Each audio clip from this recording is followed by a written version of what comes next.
Hello, everybody. We are very proud to, well, first off, I want to thank you guys for being patient. We had a little technical difficulty there, but we've got it all straightened out. And now we're lucky enough to have Malia Mason with us. Malia is a teacher of negotiations of MBA students at Columbia University Business School. Before joining the faculty there, she consulted for some of the largest businesses in the world of media, tech, financial services, and apparel companies. So we're very lucky to have her here. And so Malia, welcome to TDU. Thank you. Thanks for having me. Of course. So we have a lot of students that are just entering the industry of computer animation and visual effects.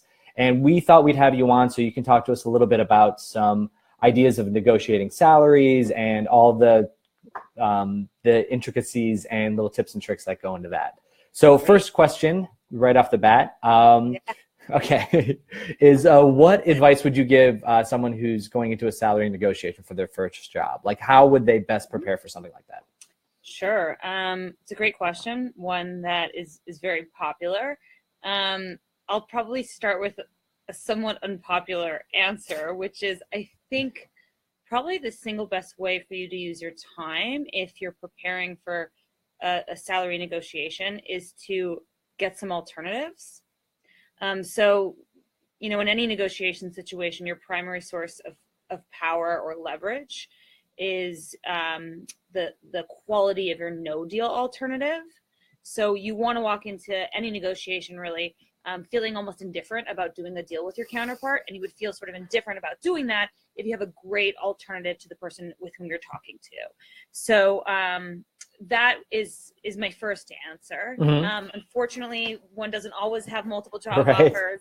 I recognize they take time, but the reality is they're like complete game changers. So that's certainly something that you want to spend some time trying to do. If you have leads, you want to like convert them to actual offers. Now, that all aside, I think there are some other things that are worth doing in preparation. So one thing I might do is think about what your information strategy is going to be. And by that, I mean a couple of things. Well, I mean two things, actually. The first part of that is what are some things that you think your counterpart will ask you, and how are you going to respond to those questions? So there are some things they're almost always going to ask a job candidate, one being, do you have any other offers? And if the answer is yes, you know, what are they going to pay you? So, you know, why are you interested in working here? Questions like that. So your information strategy just involves coming up with answers that are not lies, that are true, but that position your situation in the most favorable of lights. And then I think the second thing you want to do is the second part of your information strategy is asking yourself, all right, what don't I currently know about my counterpart that would be useful to know about my counterpart? So I guess that's my second piece of advice. And then I guess my third piece of advice is it always helps if you can expand the conversation beyond just talking about salary. So sometimes they can offer you a better salary. Sometimes they're not able to do that. They often don't want to do that because if they give you a higher salary, then you know, they're going to have to give the people who currently work there a higher salary, or you know, they're concerned about establishing a precedent. So I guess one thing that I might spend some time thinking about is there something else that would make you happy here? Are there ways for them to cheaply leave you feeling excited about the job? So for instance, maybe it's possible that they'll let you start earlier or later than you wanted to. Maybe it's possible they'll let you work one day from home.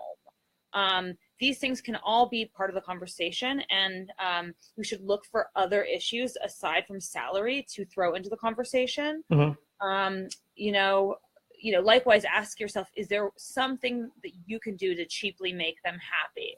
So, you know, maybe you're really flexible around when you start, and that could be valuable to them. And if you express that flexibility, they might be able to make a concession on something else, one of them being salary. I guess those are sort of some initial thoughts I have about this. Okay. You know, I think with regards to information strategy, I get asked quite often, you know, well, what do you say if someone asks you about other job offers? Like, and I think I mean, so you would never recommend lying about that? I wouldn't. Because I've heard of that getting lots of people in trouble. Oh, yes.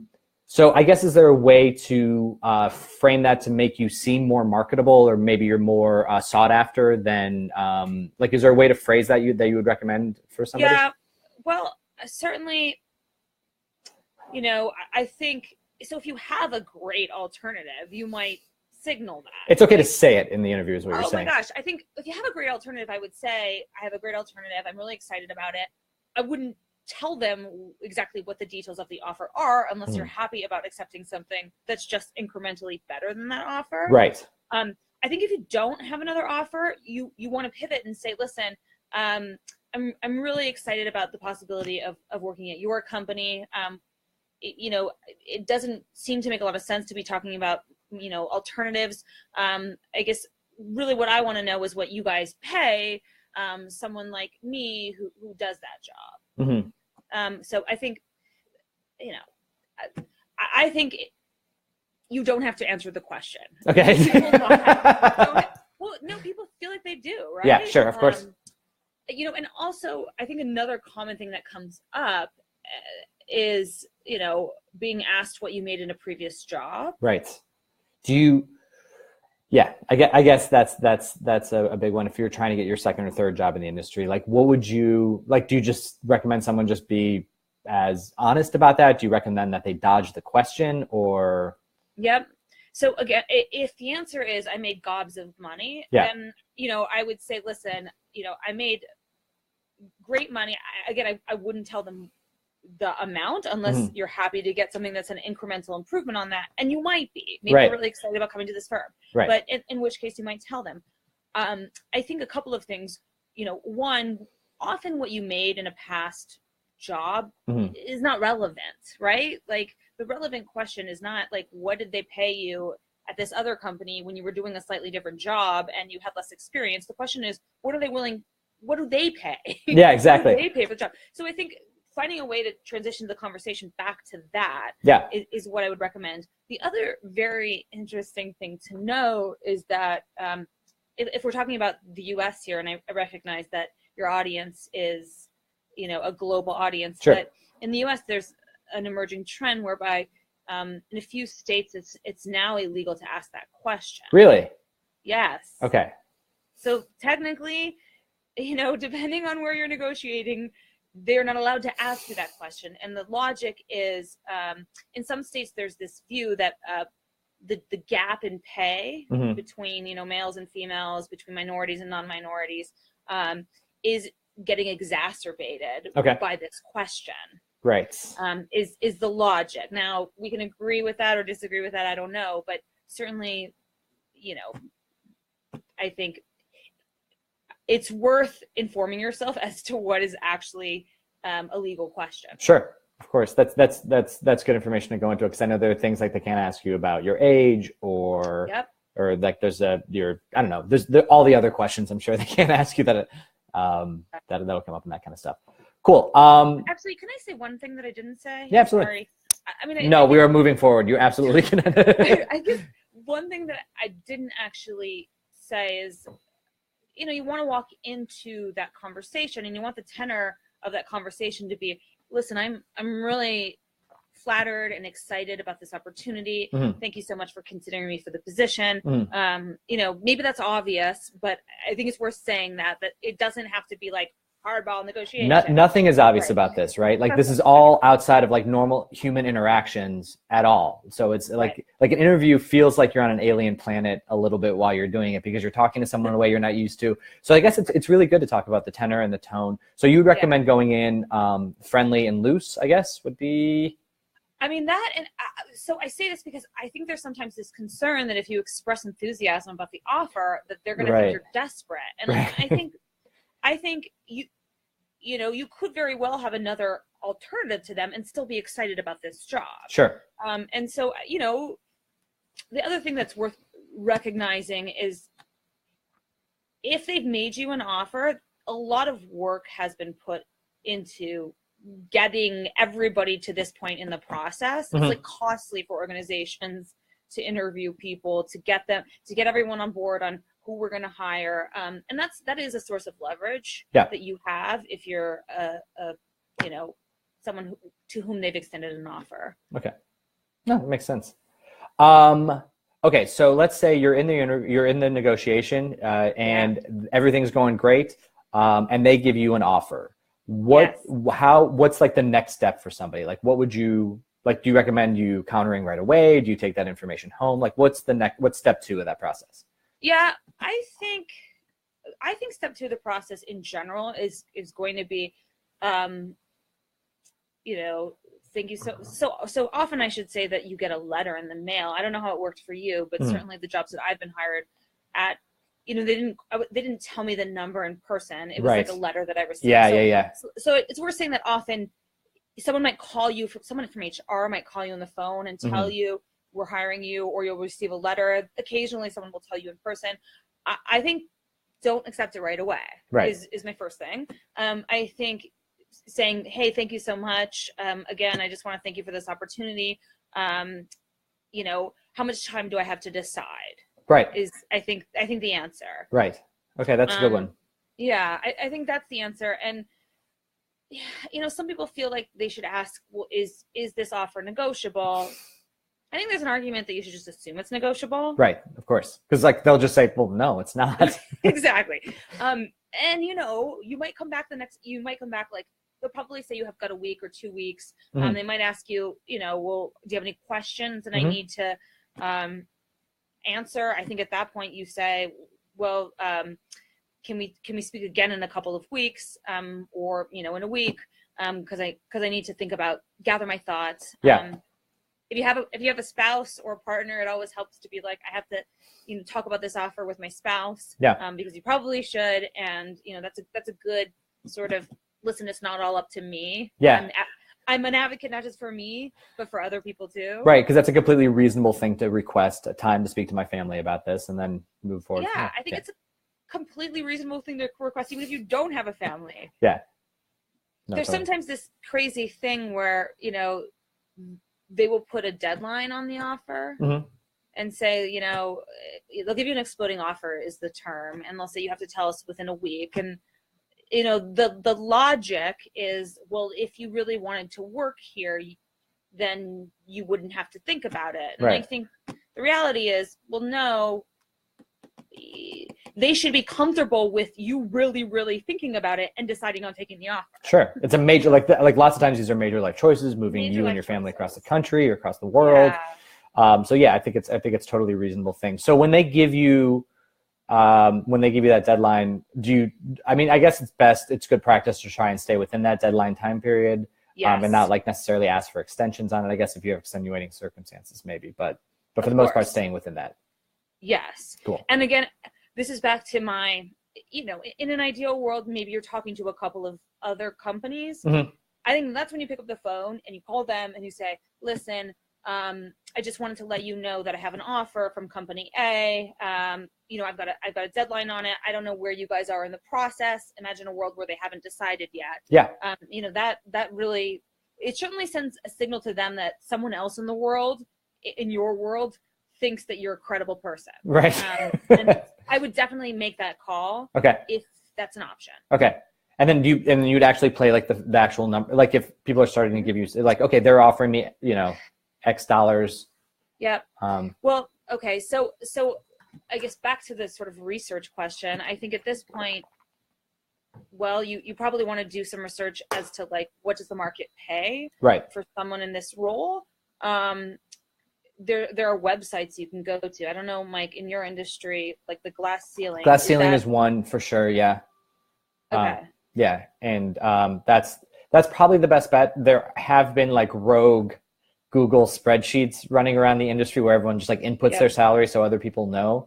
Wow. But I found that it's Glass. I find that they are the best. That they're, from when I'm working at different jobs in the industry, when I describe myself, they pretty much nail my salary right on. So I find that they're very good and very accurate to what we do. Okay. Yeah, no, that's certainly something that you should look at. And, if they make you an offer that's short of that figure, I think you might say, I'm really grateful. There are some great things about this company that I love. I based on some of the figures that I've seen, I was expecting something more like this. You're right. And cite that figure. Right. Even if you're ambitious, again, you can cite the high end of the figure. Yeah. And it probably can't hurt you to aim a little high. So would you always recommend a counter offer to an initial offer, I guess? Not always. Okay. I rarely make. Right. Sorry. We've talked about this, that you don't like to give like definitive, like always do this or always do that. But right. As a general rule, would you recommend that? I think if the offer, well, okay. So if they make you an offer and you're thrilled by it, you can accept it right away. If it's a situation where there's an expected back and forth, recognize though that if you accept it right away, they're going to think they got a bad deal. Right. There's an argument for like pushing it back and forth a little more. Right. I think some of it is going to be situation specific. There's only so much back and forth I think you should probably be doing in a job negotiation if you don't have an alternative. Yeah. I would ask for something more, especially if you think it's legitimate to do so. Right. I think if they say no, then you say, well, okay, you can ask them straight up, is there anything else you can do to sweeten this for me? Because it's possible that there are things that you might be able to think of, like, hey, can I start a few weeks late? Hey, can I get a longer vacation? Can I work one day from home? Or whatever. Right. And then there are some things that like you're not even thinking about, but they know. And so posing the question, hey, is there anything else you can do to help me? Right. Because they could throw in something like you said, like a day of working from home that you weren't even thinking about, but that's a huge life changer. That's a game changer, right? Absolutely. And here's the other thing. I think what can be challenging is salary is a negotiation issue that is already quantified for you. And so I think it's easy to become overly fixated on negotiation issues that are already quantified, right? Right. And I can compare it with, working one day from home. It's not, how much do you value that? Like, is that worth $4,000 of salary? I don't know. And so this is to say, consider the possibility that there are things other than salary that you care about, because it's possible it wouldn't be that hard for them to make you happy by being flexible on that. Yeah. And that's what you want to be looking for in negotiations. Yeah. Yeah, like the flexibility. And you've also kind of hinted at this a couple of times, that you want both sides to come out of the negotiation happy. Like you want both sides to feel a little bit satisfied and comfortable. Is that true? I think so. I think, broadly, I would say that before any negotiation, you should be asking yourself, like, what does success look like for me? Okay. When the negotiation is done and I go home tonight and think about it, what criteria will I use to judge the outcome and my performance? And sometimes I just wanted to get the top price of this thing that I'm selling. Right. Can you go back just a little bit? Sorry, you kind of got choppy there for a second. Sorry. Sometimes your definition of success is I literally just wanted to get the best salary, or I literally wanted to get the best price for this thing that I'm selling. Right. I think there are going to be other situations where your definition of success is more nuanced than that. Like, it's a relationship that you care about. You want them to feel good about it. Right. Maybe part of your definition of success is I want to feel like I was negotiating with candor, that I have some like personal standards that I'm meeting. Yeah. Maybe you don't even care about the salary. Yeah. I don't know why you wouldn't. I mean, like lots of times it's like, as long as I'm making over X number of dollars, then I'm fine. Then I can be comfortable. Yeah. So that's good. So you just want to be happy at the end of the day, and setting realistic expectations for yourself going into it to allow that to happen. Absolutely. And I think, recognizing that the relationship matters. Yeah.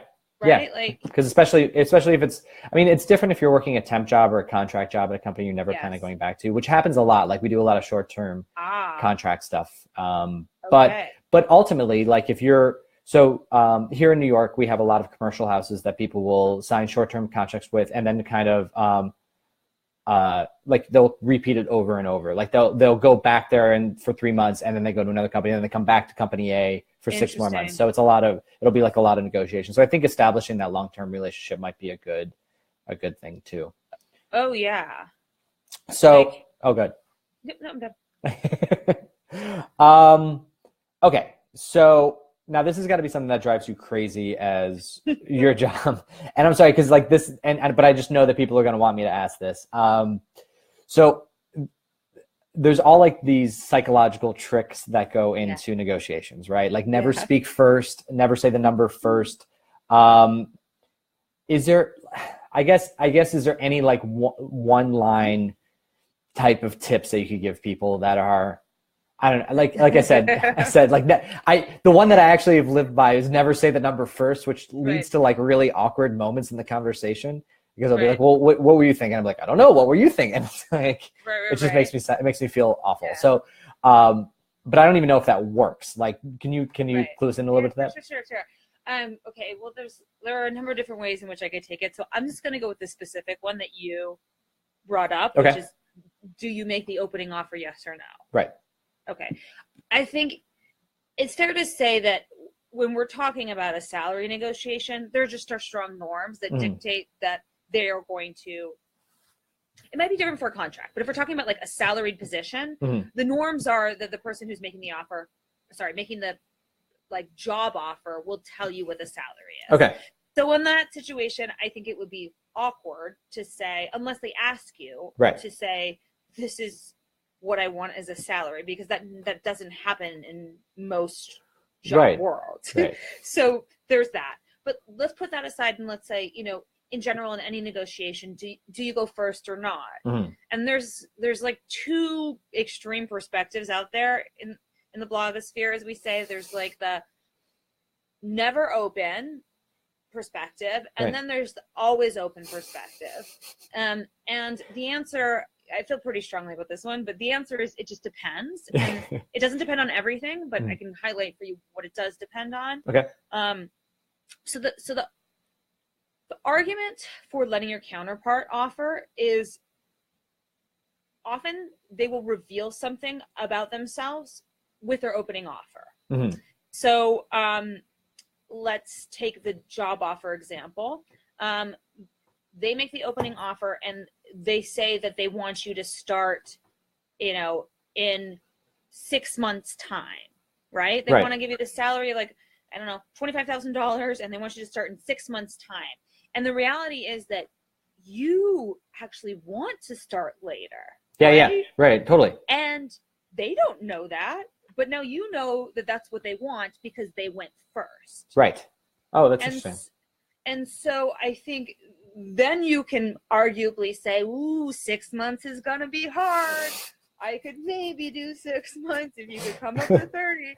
So, okay. So this is to say, like, one reason to let them go first is because they reveal information about, what they directionally want for each of the negotiation issues. But if we're talking about salary, it's obvious. Like, they want to give you a lower salary, you want a higher salary. Right. But with other issues, it's not so obvious. Okay, so letting them go first reveals directionally what they want. I think the other thing is, I tell my students, like, have you ever seen the show Pawn Stars? Yes, I have. Do they ever make the opening offer? No, they always like, and they do. They always act like they don't really care that much about the thing too. You know what I mean? Like, they're just like, I don't know, whatever. Like, what do you think it's worth? Because they'll say something like that, like, what do you think it's worth? Right. And the reason why they're doing that is because here you're dealing with a good that doesn't exchange hands very frequently. And so there's no fair market value. You can't go to the internet really and like look up what should this thing cost. Sure. And so an expert might be able to tell you, an antique expert.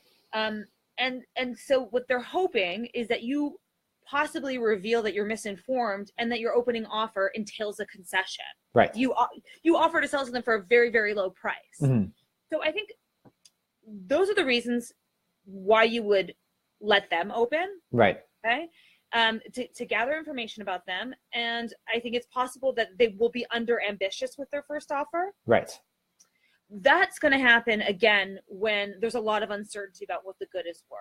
Right. Okay? Now the other argument about opening first, I think the reason why people make that argument is because if I am selling you something and you were hoping to buy it for 50, and I say I'll sell it to you for 100. Mm-hmm. As soon as you hear 100, you tend to adjust your expectations as to what you can reasonably get. Right. You anchor on my opening offer. Interesting. That figure exerts a gravitational pull on like your thinking. Mm-hmm. And when you come up with a counter offer, you're not as extreme. You'll be like, well, what about 70? Right. We're hoping to get it for 50. Right. So that's the argument for opening first. Let me just like bring this all together and say that if it's a situation where you know what would be an assertive offer. Yes. Okay. Like not the Pawn Stars situation. Like when there's a Kelley Blue Book value and you're selling your car. Right. When you know what would be an assertive offer, I think, and it's kind of like clear how, what people want with each of the issues in the negotiation. I think that's an argument for opening and making an assertive offer. Mm-hmm. If you're not sure what the good is worth, if you think they might be misinformed, or if you're unclear on what your counterpart wants with regards to all of the issues, then you let them go first. Okay. Does that make sense? That totally makes sense. No, that's great. That's the most concise, because like, again, looking it up online, all you're going to hear is the extreme of one, extreme of the other, right? Totally. It's like never do this, then always do that. So that's good. Okay, cool. That one actually makes a lot of sense. Like two other. Yeah, please. These are great. These are incredible. I mean, these are actually like, I feel so bad, but okay. Well, I feel like, so just these tricks are somewhat manipulative, so it makes me feel a little bit nervous. But so we've done a lot of stuff on range offers. Okay, I don't know what that is. What's a range offer? So like me saying to you, I'll sell to you for $100 to $120. Got it. Okay? Yeah. So students would say, Professor, I have a bunch of research on this topic. So students would say, Professor, like, I said I'd sell it for 100 to 120. Is that a good idea? And we would always say, well, that's stupid, because the buyer's just going to hear 100. Exactly. Yeah, they're never going to. Yeah. Yeah, just ask for 120. So if you go into a salary negotiation and they say, what are you willing to take? And you said, I'd be willing to take 120 to 130,000 or whatever. Like they're going to hear 120,000 and be like, okay, that's all. That's the only thing we hear. I'll give you 100. Right. Exactly. Like, and that's their counter, right? Because they don't even care about the 130. That's smart. Okay. And the argument was just say 130. Now it turns out that actually that advice is not right. Okay. I did some research on it. That advice is not right. Okay. Because your negotiation partner doesn't just disregard the unattractive end. Mm-hmm. So in your example, the hiring HR person wouldn't just hear 120 to 130. Okay. They would think, like they might go down to 120, but they want something closer to 130. Mm-hmm. If you just say the ambitious figure, the risk is that you alienate them. Right. Yeah, totally. And so the take home from the research is ranges are a way to work in an ambitious figure, but in a safer way that isn't going to alienate them. Okay. Does that make sense? Yeah, totally. Yeah, and you wouldn't say, if you want 120, you wouldn't say 120 to 130, right? Okay, right. You'd want to say 140 to 150. Right.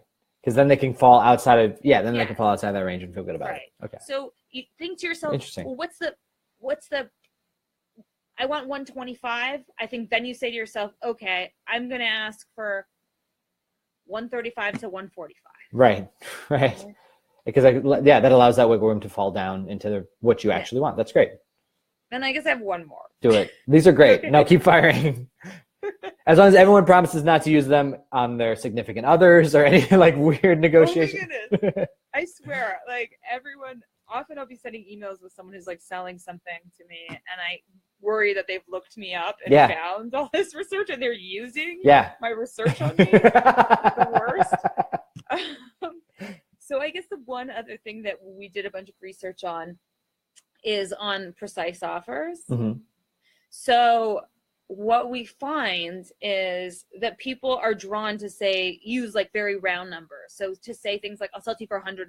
Okay. And there's like good reason for that. It's easy to say, it's easy to remember. Mm-hmm. But what we find is if you say, I'll sell it for $100, people kind of feel like you're just like misinformed. You're just kind of like throwing out a number. Oh, interesting. And so we actually find that if you say, I'll sell it to you for $95, you do better. Interesting.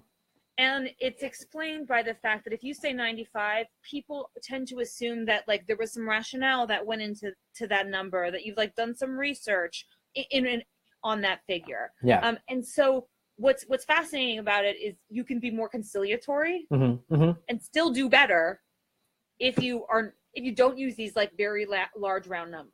So if you're going into a salary negotiation, you say, as opposed to saying like one, like say you're instead of saying 130, you would say, well, I was thinking like 137 would be about what I would want. Is that kind of what you mean? Yeah, I mean that is well. I mean, actually, the argument is you could even say 129, and it would be better in the long run. But, interesting. But here's the thing. I think.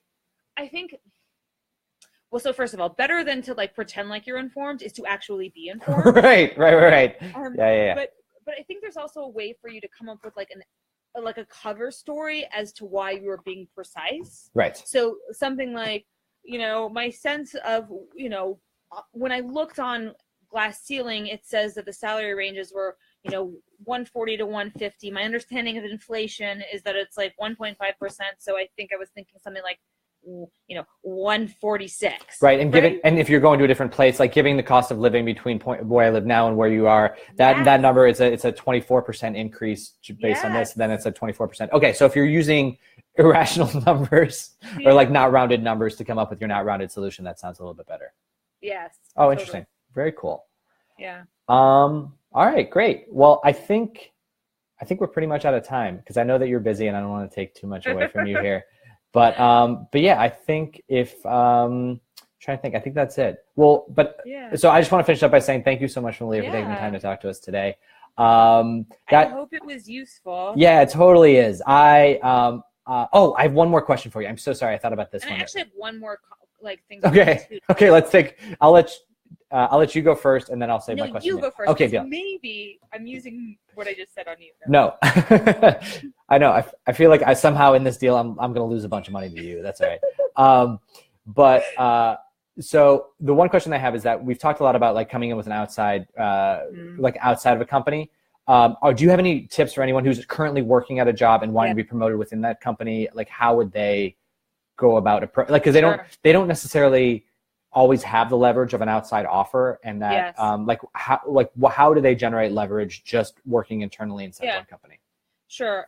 Okay. Well, I'm glad that you recognize that the best way to do it is to get an outside offer is my first answer. Yes. Right. Like it is just the best. It just makes things so much easier because you're like doing your employer a favor because the reality is there's a lot of uncertainty as to what you should be paid. Right. And if you go to the market and the market says you should be paid more, they're like, well, okay. Well, yeah, I want to stop on that for a second because I think there's a lot of assumptions that the company always knows exactly what you should be paid. And that's not the case at all, right? No one knows. Right, no one knows because it's not a real thing. It's not like a thing that it's a real. It's like you're worth whatever everybody's willing to agree upon as the price.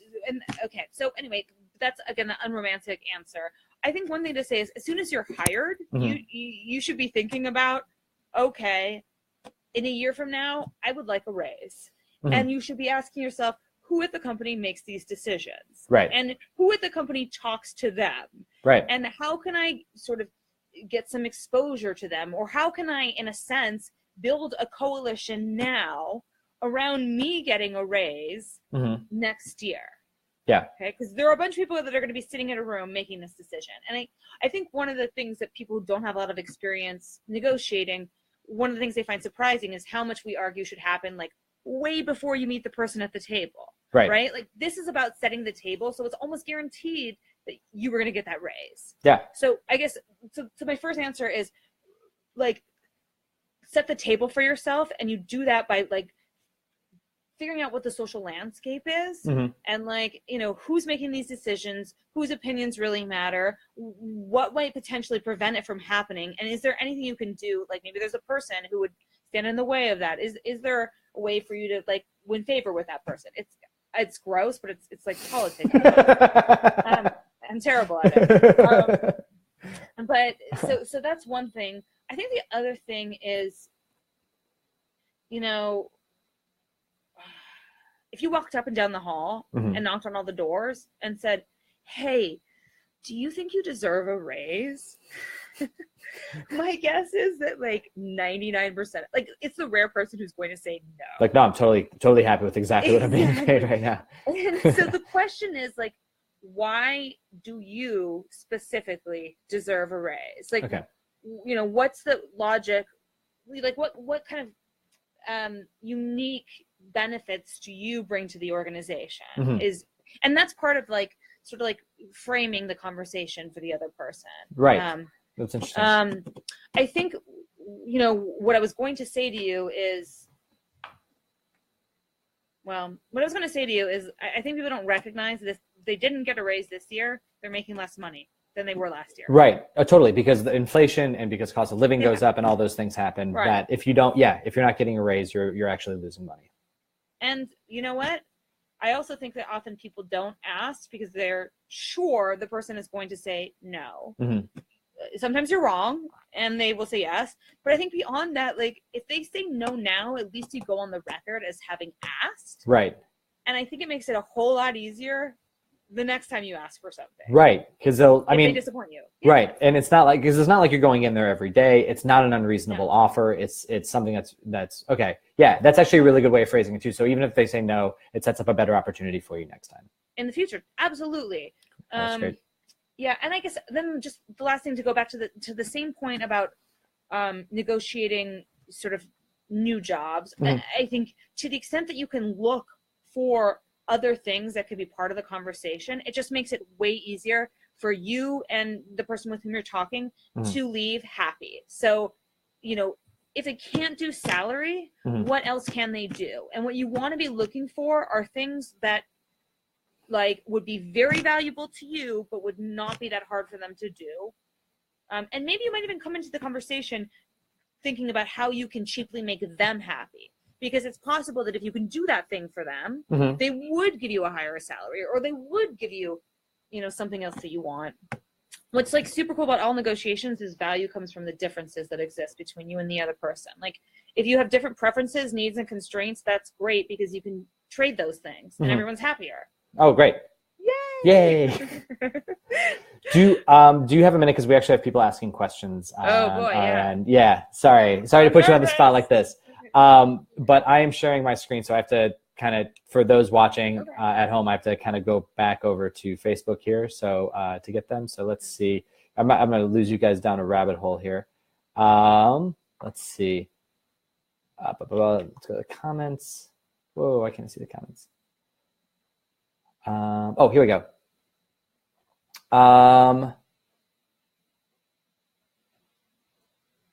So Ken says, oh yeah, Ken, that's the glass ceiling website that we're referring to. Are the third rail questions equal employment opportunity? Yes, those are. Let's see, Jasmine's been doing a great job of answering some questions here on the side. Michael, from your experience, can you give negotiating pitfalls that you've stumbled into relating to the industry? Okay. I can actually answer that one. It's off to the side. So the pitfalls that I had coming into the industry was that at my first job, I did not have another offer. I did not come in well-researched. And the biggest thing that I can say is that I've worked at Blue Sky for a little over 9 years now. And the biggest pitfall that I would say is that I came into the company, I accepted too low of an offer and accepted the fact that I was going to be able to do salary raises throughout every year. They do a salary raise.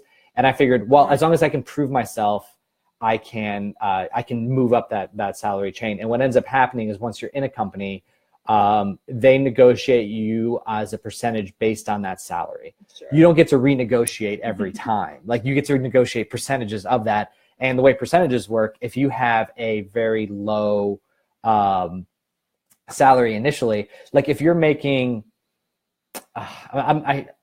I'm just gonna use numbers because I don't care. Okay, let's say you're making like $40,000 a year, and you've done an incredible job.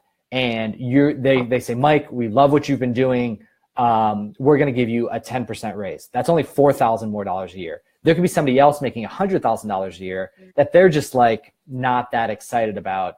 And so they just give them like the standard 4% raise. They just got the same raise that you did, even though you're trying to go above and beyond. So my pitfall would be not fighting a little harder, not negotiating early on at the initial onset of accepting the job, because that kind of rolls a little bit out of control. And also the other one too is I was always afraid to look outside of my company at other job offers. I thought I was going to be offending people or causing a stir, but that's really the only way that you can evaluate yourself in the market and then go from there. So those would be my biggest two within our industry. Malia, does that sound about right? I mean, I think that sounds pretty common. Yeah, I don't think that's that related to this industry. Yeah. I mean, Mike, I was curious about this Excel spreadsheet that you said was floating around.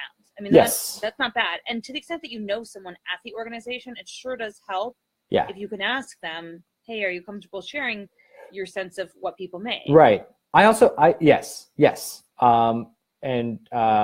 And yeah, that's definitely a big one too. And that's like more and more that you get in the industry, you'll have friends that you're comfortable with and you can talk about those kind of things with. I've seen those things go very wrong because somebody who feels good about their salary immediately feels awful about it. So it's a little bit dangerous there, but other than that, right. It's okay. Okay, I'm gonna hop back over just see if we have any more questions that I missed. Jasmine's schooling me with her economics 101 because she studied economics before she came into this industry. Okay, so Malia, thank you very much for joining us today. If we have any other questions, anyone watching, I can follow up with Malia after this and get you guys some answers. Good luck with everything. Thank you again, and we appreciate all you do. All right, have a good night. Bye. Bye. Of course. Thank you. Oh. Let's see. Go back here. Okay.